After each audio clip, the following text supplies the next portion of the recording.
twist in a movie when done right could be an amazing moment. It could leave the audience in a state of mindfuck and genuine shock. And there are countless number of movies who try to give a twist to leave the audience baffled. But there are also many times when a twist in the story just doesn't come off. Maybe because it comes out of nowhere and makes no sense, or maybe because it leaves the audience with more questions than answers. Also, it might create more loopholes in your story. So keeping that in mind, here's our list of top 9 Bollywood movies with a ridiculous twist ending. Also, spoiler alert. Obviously. Number 9, Lash. Let's start off with Lash because that was not completely shit. The first half of the movie actually felt like a very well-made psychological thriller. But then came the twist in the second half which instantly made this film into another cliched Bollywood movie. In the end of it, it's revealed that Kareena Kapoor was a ghost all along. First of all, it's a blatant copy of the movie Sixth Sense. Not just because of the twist ending, but also because of the execution of it. It feels the fucking same. Like Kareena Kapoor talking to other people throughout the movie, just like Bruce Willis did in Sixth Sense, so as to not give away the twist. Although that is not bad on its own, the ending also turns this movie into a typical Bollywood revenge movie, where Kareena Kapoor's ghost is trying to avenge her own death with the help of a police officer. I mean, chamatkar much? Number 8, Rascals. This film came out just after Sanjay Dutt and Ajay Devgn had both starred together in All the Best, and people expected at least a funny movie out of it. But when it released in theaters, they were as empty as the brains of the people who fucking wrote this shit. Constant childish jokes, over-the-top gags, and over-dramatic acting. There was nothing in this movie that was worth watching. But we watched it nonetheless. And the twist ending, let me tell you, is easily one of the most pointless ones out there. So at the start of the movie, we see Ajay Devgn and Sanjay Dutt con Arjun Rampal. And then that storyline is kept aside as we see both the heroes trying to patafy Kangna by lying to her and conning her throughout the movie. At the end of it, however, Arjun Rampal kidnaps Kangna and makes Ajay and Sanjay return the money they stole from him. And to save Kangna, they return the money. However, the twist is that Kangna was always with Arjun Rampal. I mean, what the fuck? And how fucking predictable. How could Arjun Rampal have known that they will fall for the same girl and fight for her as well? As if that is not enough, there is another twist, where we learn that both Ajay and Sanjay stole the money from Arjun's home dressed as Santa to give it back to him as the ransom money. Number 7, Ae Dil Hai Mushkil. Everyone must have known that this movie was for sure going to be on this list. Seriously, what year did Karan Johar think it was when he wrote the script for this movie? People in Bollywood have been dying from cancer for a long time now, and frankly, it has become one of the most cliched Bollywood endings. It was great during the Kalo Na Ho period, but now it's just boring. Especially in the way it is revealed in the movie. Like Ranveer staying at the terrace for 2 days straight because Anushka once mentioned that it is her favorite place. Very cliched. And then just finding out she has cancer and is dying, like really, this is the big resolution to your story. It felt like Karan Johar didn't know how to end the story and make the audience leave satisfied, so he decided to just kill her off and then Ranveer can sing Channa Meria alone for the rest of his life. And it'll be like a sad and a happy ending at the same time. But in the end, the twist was just shit and made the movie a whole lot worse. Number 6, 36 Chinatown. A blatant copy of the Hollywood movie Once Upon a Crime which came out in 1992, 36 Chinatown set out to be a comedy thriller.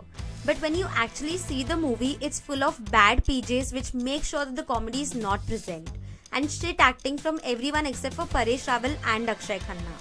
Also, it has a suspense which has the most disappointing resolution ever. Whenever you see a film which has several suspects for a murder, it's fair to assume that one of those suspects did the killing. But 36 Chinatown tries to be clever. When the owner of the big estate is murdered, there are several suspects who could have killed her. But instead, it is revealed at the end of the movie that it was the servants who killed her. Those servants that were present only for 2 scenes in the entire movie before the ending. Yes, those people did the murder. I mean, why have a big list of suspects? Also, why did no one question the servants before? The will said that the estate was going to go to the servants, so why not question them first?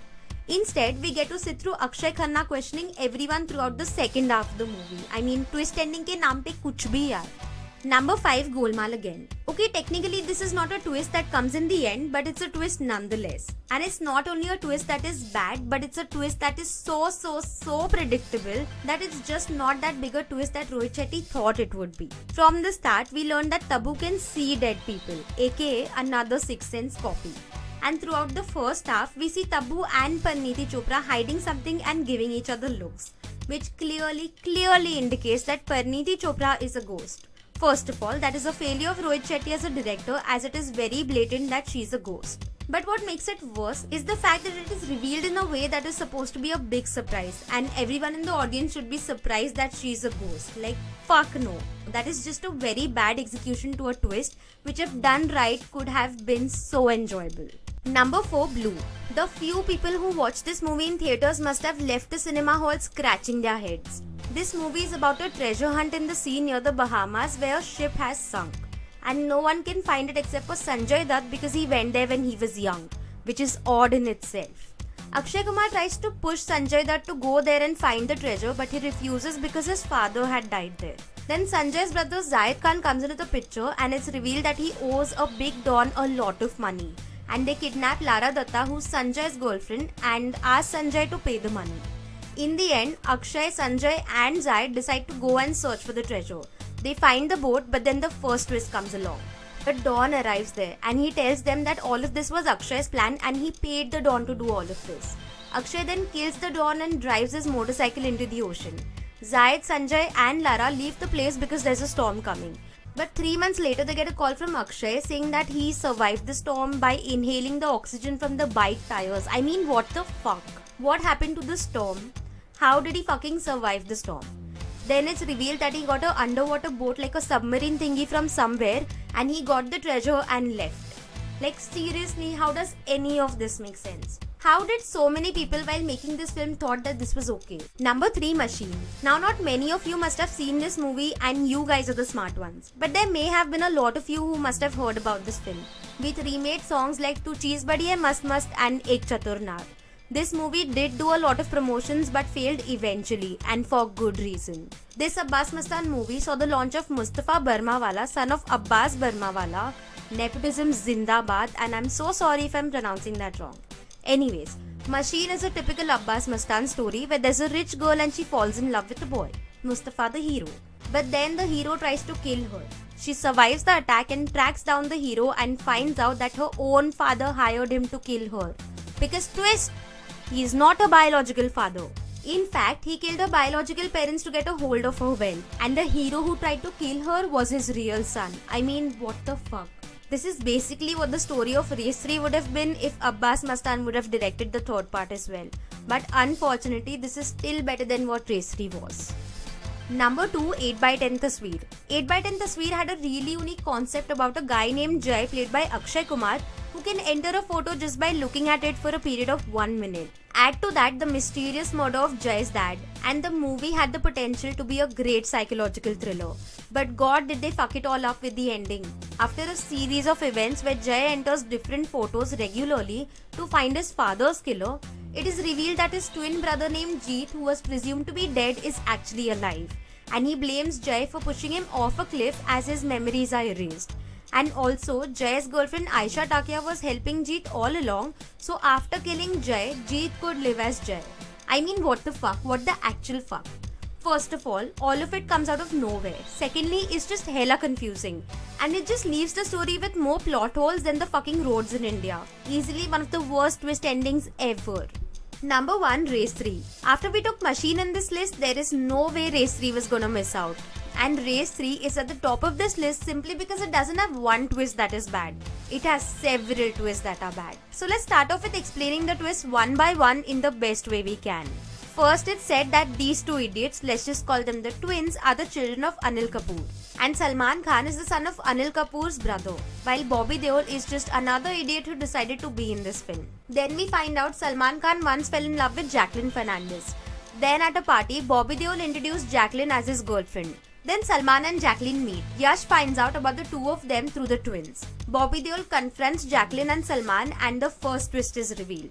Jacqueline is a con woman who was hired by the twins to destroy Salman Khan. Then Bobby Deol and Salman Khan team up against the twins. Later in the movie comes the second shitty twist. It's revealed that Bobby Deol is dating the girl twin and is actually trying to kill Salman Khan. Then comes the third twist. Jacqueline is not a con woman, she is a police officer keeping an eye on these criminals. Fourth twist. The twins are not the biological children of Anil Kapoor, but instead they are his brother's children, and Salman is their real brother. Fifth twist. Anil Kapoor killed his brother to get his estate and his business. Sixth twist. The final one, and probably the worst one of them all. The real kid of Anil Kapoor is Bobby Deol. Seriously, what the fuck? Who wrote this shit? Who the fuck wrote this shit? I don't think I need to explain why these twists are bad and really shit. I mean, come on, I'm cringing so hard. So thank you so much for watching our video, guys. Like and share this video and subscribe to Brainwash for more videos like these.